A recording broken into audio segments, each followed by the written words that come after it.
Hi everyone, Sharon here with Feel Good with Sharon TV. I'm going to try and do take 2 for this video. I wanted to talk to you very briefly about relationships, in particular when you first meet someone. And I'm talking mostly to my younger ladies out there, because in the Bible it tells us, the older women, are to teach the younger ladies. So based on our experiences. So I'm going to talk to you from experience, not from a book or a class, but actual experience. And I want to talk to you about the warning signs so that you don't find yourself in a situation that later on you wish I would have never met that person. And while I'm saying it to the women and the young ladies, this can of course be reversed, because there can be women who act this way towards men, but mostly it's going to be men who do it to women. So what I want to tell you, what I am telling you is, when you first meet someone, everything is, there's hope, like, oh, who knows what's going to happen, right? And men are very men. So they'll tell you what you want to hear. And they'll say, oh, you're so beautiful, or you're gorgeous, or but the thing that will raise the red flag is when they say something like, I'm gonna marry you. I mean, like, in a day or a week. It's like, what? It's like, you don't even know me. I could be cuckoo for Cocoa Puffs. In fact, sometimes I am. But they say that as though, like, you're going to go, yee-haw! I've been waiting for that. Or they'll say things like, especially if you haven't been married or you're not married, it's kind of like, but I'm going to marry you. Kind of like they just brought the answer. Like, I don't know, like the golden calf or something. I don't know, like some kind of like revelation, like, you've been waiting for this, here it is. And let me just say, gentlemen, young men, older men, we don't want to hear that when we first meet you any more than you want to hear. What if we were to say, I'm going to marry you, or God said you're going to be my husband? I'm sure you've heard that, right? You've heard it, and you run for the hills, don't you?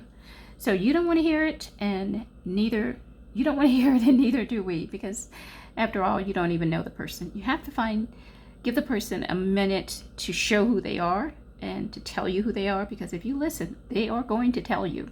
So some of the warning signs is someone saying like, oh, I'm going to marry you. Or when you first start dating, they are blowing up your phone like, where are you? And if you say something like, if you're not there together, and what are you wearing? This sort of like so controlling. It's really a controlling spirit. And in the beginning, it may seem like, oh, it's kind of flattering, like, oh, they're so jealous, especially when you're young. And sometimes even when you're not young, because, hey, we all love compliments from our guys, right? But, and I'm not saying every person that says that is controlling, or it's a potential for a nightmare relationship, but I just want you to be aware of some of these warning signs so that you can, something will go, wait a minute, let me check that, don't be so quick. And another one that they'll do, and when I say they, I mean ones that you want to be a little cautious with, is they'll start to talk about sex right away. And like I say, I'm talking from experience. Something like, oh, I'm going to marry you, as though you're doing me a favor. And then you throw in the sex, and it's like, I'm trying to be respectful of you, but then you're talking about sex and you just met me. It's like, that's not being respectful. Just because you use the M word, marriage doesn't give you an okay to just start talking about sex, blatant sex, it's very disrespectful, as a matter of fact. And you have to consider the person you're talking to, obviously, and this is not a universal law for all women, but if I, as a Christian, am and that I'm saying, I say I'm a Christian, and then you start talking to me about fornication, and not that fornication, that's a whole nother show. I don't have any comment. But my point is, no one's innocent in this world, okay? But my point is, don't do that. Don't talk about subjects that are inappropriate with a young lady or an older lady or a woman when you've just met her. It's totally not cool. And so in my instance, in the case that I'm referring to, I thought, whoa, what happened? Did I do something? Did I say something? Why is he talking like that? So I thought, okay, chill, give him a minute, let him self-correct, right? He didn't self-correct. He repeated it. And then when I pointed out, and then he goes, well, I'm not talking about sex. And I thought, whoa. I thought I was cuckoo for Cocoa Puffs. Wait a minute. It's like, yeah, you were and you still are. So anyway, that's too soon in the conversation. It's inappropriate. And can you at least pretend like you're going to respect me and treat me like a lady and not something less than by having that conversation so quickly into me meeting you? So the thing when you get to be my age is men will sometimes say, well, like, we're not children, we're grown, you know, you're a grown woman, I'm a grown man, you know what you want, blah, blah, blah. And what I say to that is, you're right, we're not children. And that is why I don't want you to talk to me that way. I have learned enough, having lived this long, to know and also to respect myself enough to not allow someone else to disrespect me. Do you know what I mean? Because you cannot lump all women into one category. So don't assume based on your past experiences that I am like that person. Or, you know what I mean? Like, maybe they were or were not okay with that type of conversation early into meeting someone, but I'm not. So maybe just like, let me tell you about me. And by the way, that's something else they'll say. Another red flag is they'll say, oh, I just want to get to know you. But then they never ask you anything about you other than, you know, what's your name, what do you do, and where you're from. And that's not really getting to know me, right? So, and they constantly just kind of go on and on and on. And then they'll say, but I want to get to know you. But what they're really saying is, I want to get in your pants. Okay? Your panties, whatever word you want to use. What they're really saying is they just trying to hit it. Okay? And I'm not saying every guy, you know, but the red flags, the warning ones, the one I'm talking about is a warning sign, then that's the case.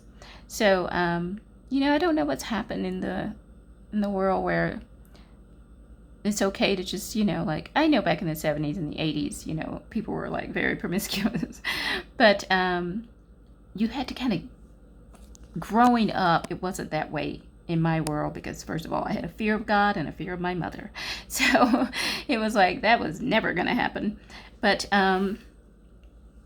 it's kind of sad when you think about the lack of, you know, like, something's missing from the young ladies' world when there's no courtship, there's no dating, there's no anticipating. It's like the era of the slow dance and, you know, holding hands and the romance of dating and getting to know someone, you know, the time you get to know, you know, like, you're missing out on so much when you skip that and just want to hit it and quit it. Do you know what I mean? There's no place for that in a grown woman's life, you know, like, and I hope it's no place in a young lady's life either. This reminds me of a movie, one of my movies back when I was much younger. I saw this movie and I just loved the movie, even though it's totally inappropriate because it was about someone having an affair. But it's an American girl, young lady, and she goes to Paris. She meets this Parisian man, and you know, she just wants to go out on a date with him. And finally, when they go out on the date, he makes his move, you know, like tries to kiss her or whatever, and then she says, I think she maybe gives him a little kiss or whatever, and then she goes, don't. Or no, she says no or stop, and then she goes, don't. Kind of like, don't even try it. And he gets a little tiffed, you know, he's not really feeling it. He doesn't understand because he knows she wants to go out with him. She's been wanting to date with him. And so he says something to her about being, in other words, trying to say, like, you're a grown-up, act like one. You know what I mean? And she says something that's pretty profound. She says, I'm not a little girl. And if you understand what she means by that, what she's saying is, I feel differently about this subject than a teenager or someone in their, an 18-year-old, whatever, it's like I am a grown woman and I understand the complexities of intimacy, and I know I personally don't want to be in that situation so casually, so you have to see the movie. It's a good movie, but in the end they do end up together, and I know that we shouldn't be rooting for that because she broke up a marriage, but I was rooting for her in the movie, and I know that's not Christian, but hey, I was young. I'm gonna chalk it up to that. Okay, so I'm always trying to get the right angles with this phone. Trying to record yourself can be challenging, and usually I'm too close, like way too close to the camera. And then the other thing is, it's very uncomfortable. Just so you know, I must really like you all because it's like murder on my elbows because I have to get the right lighting on top of the right angles. And I'm not like a cinematographer, photographer, what do you call those, videographers? I'm not a cameraman, although I did take a TV course on television production. But anyway, red flags, look out for them. Don't be so quick. Don't be desperate to be in a relationship that you ignore them. Don't fall for the flattery. Don't get so caught up in the, oh, he's so into me kind of thing. Oh, you're so beautiful. You're so gorgeous. And miss the signs of a controlling spirit and someone who may or may not later on be worse than just trying to control you. And I would say to both parties, both male and female, listen to each other.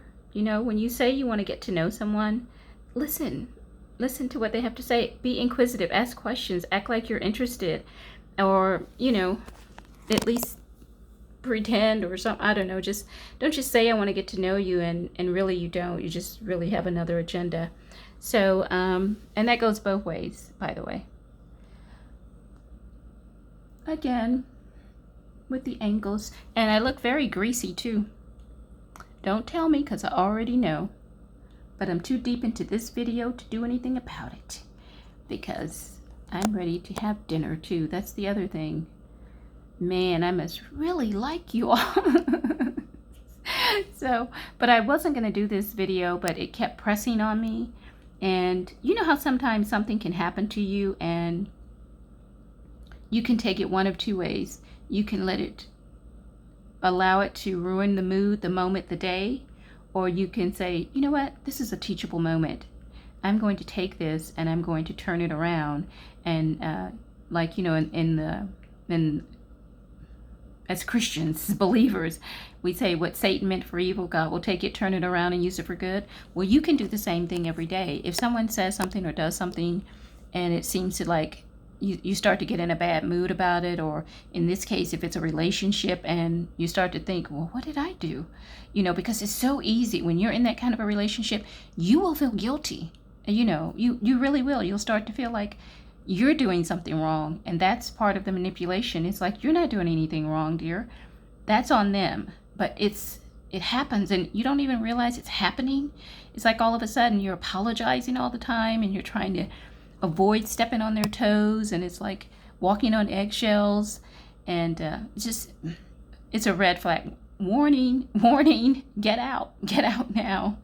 And the last thing I want to mention to you is about, I'll call it the disappearing act. Did you see that movie, Disappearing Acts, with Wesley Snipes and Sanaa Lathan? If you didn't, check it out. Where when you're in this relationship with this person and all of a sudden they just disappear.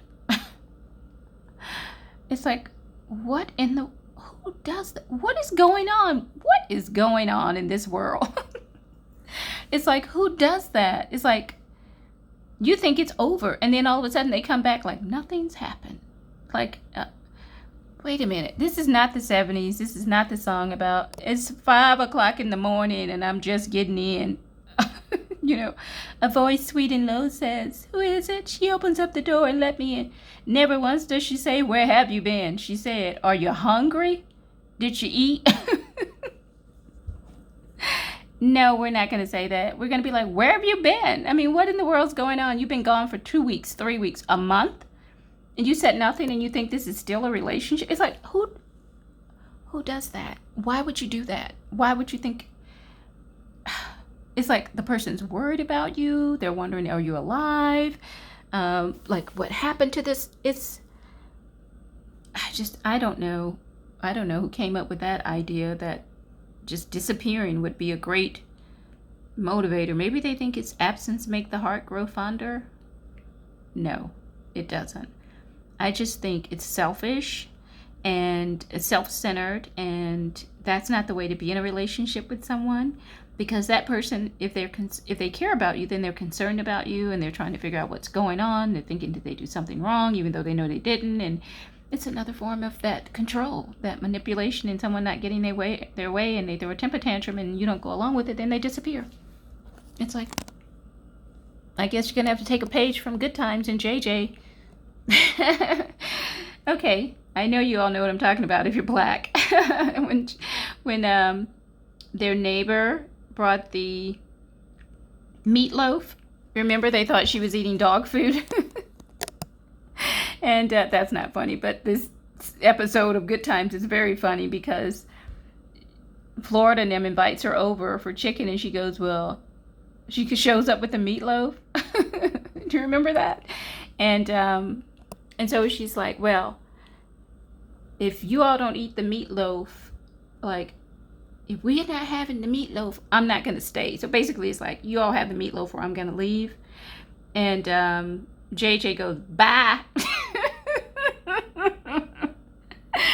Okay, it's way funnier than I'm telling it, but it was like, he's like, we're not eating that dog food meatloaf. Okay, so now you know I'm cuckoo for Cocoa Puffs when I laugh at that. But I'm telling you, it's still funny today, and that, you know, Good Times is way back in the day. But Good Times, Feel Good with Sharon, Connection, yes, no. Lighten up, people. Life is meant to be about having fun too. You know, you have to laugh in order to feel good, you know, and laughter's good like medicine. At least that's what I was told and taught. So yeah, bye. When they start doing the disappearing acts, take a line from JJ and do the bye thing. So, you know, don't play that game. If they do it one time, maybe you can give them a pass. But if they do a repeat offender, become a repeat offender, it's like, I'm out of here. Because I'm not going to be wondering and waiting and like, you know, I'm waiting for my knight to return and rescue me. No, either you respond or move on. Okay, don't do disappearing acts. No one deserves that. If we care about you, we really are worried about you. We're concerned. We're like, oh my God, should I be like putting out a search party or something? It's like, I don't even understand that thinking. It's like, but anyway, that's a warning sign. Warning, warning, because they're going to do it again and again and again and again. And anytime you don't conform, they'll probably do it again. And when I say conform, meaning to whatever they tell you, because it's that dictatorship controlling spirit. That's not the kind of relationship you want to be in. You want to be in a relationship that is mutually respectful, where it's give and take, and everyone in the relationship. I mean, the two of you, it's not like it's a crowd of people, but, you know, like you both are respecting the other person and honoring them and listening to them and showing up and not going on these disappearing acts. I mean, it's that's what happened. That's what happened in the movie. It's like Wesley Snipes just like disappeared. It's like, but then he was out there like watching her. So, of course, in the end, it all worked out. But that's a movie, and this is real life. And I'm telling you, watch out for the disappearing acts. And I know the camera's roaming. And I was supposed to wrap this up a minute ago, so I'm going to go eat some barbecue. Why? Because I'm from the South. Because I love barbecue. And because I'm really hungry, like right now. So I'm going to have some Feel Good barbecue. No, I did not make it. I purchased it. But I put my own sauce on it and put it in, you know, the oven to warm up. And I'm going to have that with some baked beans and potato salad. Because that's how we roll down here in the South. We like to get down when we eat. Get down on it. That's what we're going to get down on. Some food. So anyway, I hope these tips help you, ladies and gentlemen. And yes, by the way, my hair is blue. Can you tell? Yep, it's blue. I don't know if you can see that. See, now you can see it. Someone asked, is your hair blue? It's the weirdest thing. I get more compliments on this hair color than, where's the camera? I get more compliments on this hair color than any other hair color ever. And I'm all about changing hair. I love big hair. I'm an 80s girl. And the 70s music, 80s hair, and today's fashion. So I don't want that fashion from back then. But yeah, 70s music, 80s hair, big hair. Big earrings. I like big earrings too. I do. And I hope anything I said tonight helps. I hope whatever I said tonight helps you in some way, seriously. And it's not meant to offend anyone or get in anyone's business or cross any lines. I just want us all to respect each other and give each other the freedom to be ourselves. And did I say that the woman is the prize? Oh, I don't know if I did, but let me just say that. There seems to be some kind of confusion out there as to who's the prize in the package. So let's clear that up. Don't get it twisted. The woman is always the prize. Always. The lady, the woman, the girl, she's always the prize. And the guy, the gentleman, the man, is the beneficiary, the winner of the prize. So you're very fortunate because you get to get the prize. But you're not the prize, okay? How can the guy be a prize? That just doesn't... It's the whole kind of male-female thing is what I'm talking about. It just doesn't go like he's the prize. It's like, no, you get the prize. You know, you can also win us prizes at Six Flags or at the amusement park because we like that. Okay. So, but yes. So there's no more confusion on this subject. Let's wrap it up with the woman is always the prize. Monogamy is sexy. Anticipation is priceless. Holding hands and slow dancing and taking your time needs to come back. It's so, you have no idea what you're missing out on, young ladies. And the whole hit it and quit it thing, who does that? That's like, oh my gosh. No, don't do that. Respect yourself enough and respect each other enough to get to know each other and put all that stuff on hold. And when someone is trying to tell you about themselves, listen and don't try to stifle their voice because, oh my God, nothing is worse than someone just like telling you to be quiet. Like you have nothing to say, like you have no voice. It's like I've lived all these years and now I have no voice because of you. I don't think so. So let the person be themselves. Let them be free. I mean, even God gives us free will. And in America, freedom, priceless. The relationship, freedom, you have to have it.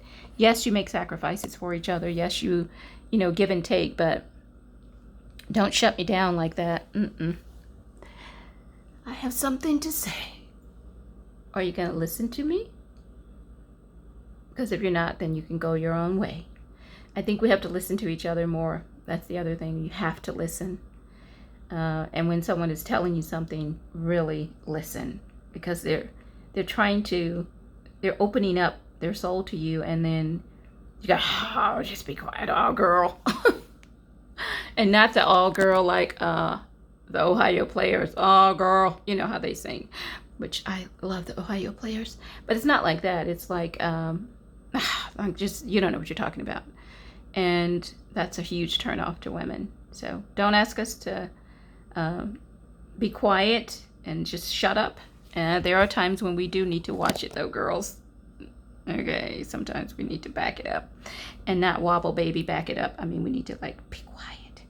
But not in a way where someone is like being condescending or telling you like you have no voice. Don't do that. And don't say things like when you first meet someone, hey guys, don't say this to women. I'm gonna marry you. I'm gonna make you my wife. Yeehaw, we've been waiting for you. We're not. Okay.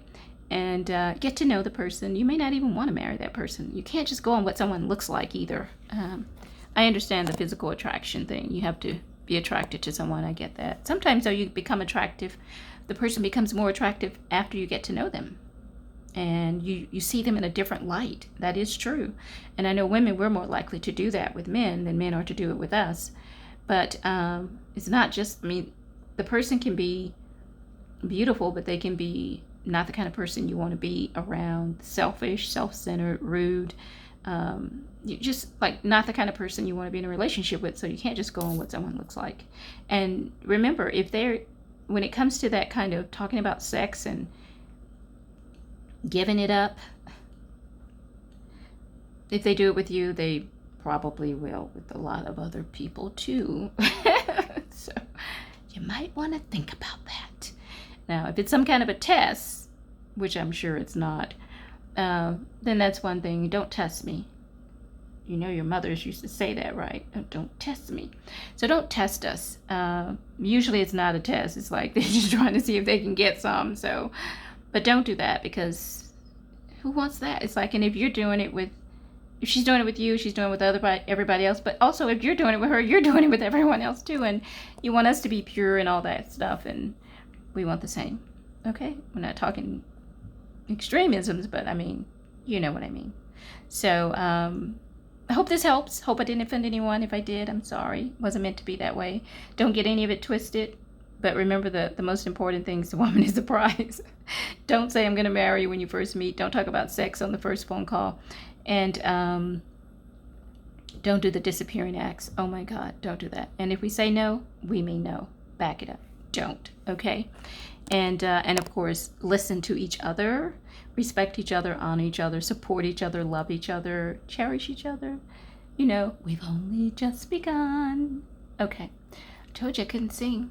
So I hope this helps. Again, not meant to offend, but just to enlighten and to hopefully help us to avoid mistakes, help you to avoid the mistakes, that I've already made in life. And I don't know what kind of visual this is going to be, just so you know, because it's like my elbows are here and up and down and all around and the camera's moving, and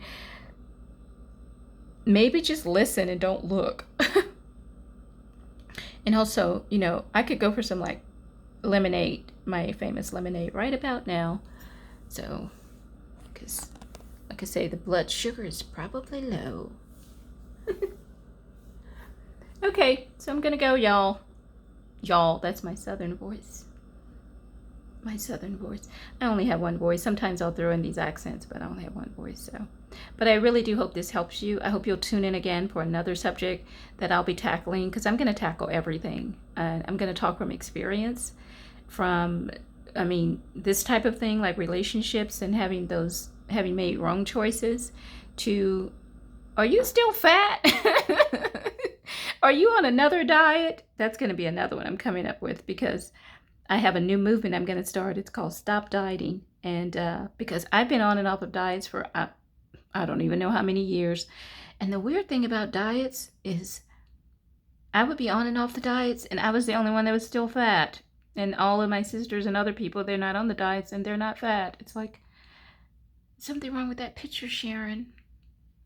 So anyway, tune in for another subject. I don't know what the next one will be. I kind of go with what my instincts, you know, like the unction of the Lord, or, you know, you just kind of feel led to do something, and then you do a show on that subject. So I don't know what the next one will be or when it will be, but whenever it comes, I hope it'll be a help to you, and I hope it'll help you to live a better life. Excuse me. I hope it'll help you to live good, to look good, and to feel good, of course. You know, I did that beauty show earlier. That is not my thing. So tune in again, you all, my friends out there, for another show of Feel Good with Sharon TV. My hair looks kind of purple here, but it's really blue, just so you know. For those of you who ask, those of you who don't care, say I don't care. But it's blue. It's sapphire, by the way, in case you're wondering. I told you I like big hair, because I'm a big hair 80s girl. I love the 80s and the 70s and today. So I'll see you again next time on, I'm Sharon, by the way, and this is Feel Good with Sharon TV. So like the video if you like it, subscribe and share with your family, friends, and followers, and I'll see you next time on Feel Good with Sharon TV. Have a great weekend.